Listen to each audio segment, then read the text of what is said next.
ना जाने कौन ओर से उड़े डोरनवा नाही कुछ बुझाला हो।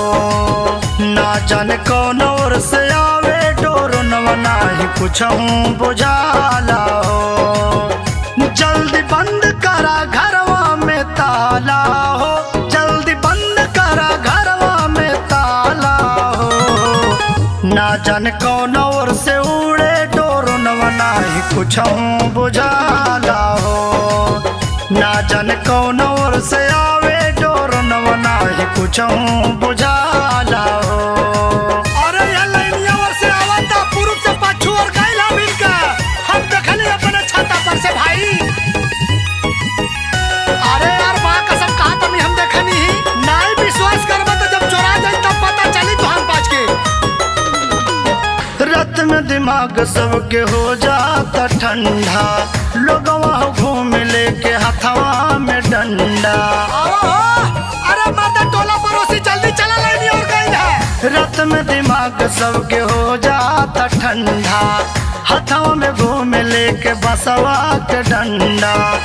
सोना चांदी तू अपन बचाला हो, सोना चांदी तू अपन बचाला हो।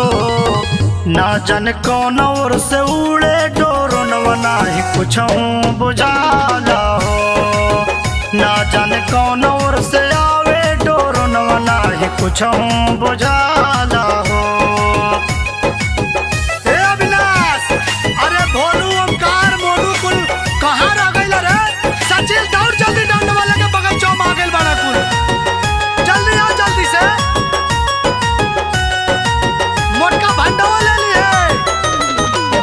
गली कूचा में अन्हार पसरल बा, दरवाजा खटके त दिल दहलल बा।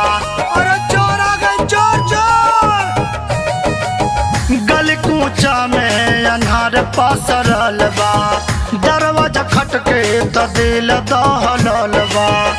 बच्चा बूढ़ा के डर से ना सो जाला हो, माई बहिनी के डर से ना सो जाला हो। ना जाने कौन ओर से उड़े डोरनवा नाही कुछ बुझाला हो। ना जाने कौन ओर से आवे डोरनवा नाही कुछ बुझाला हो।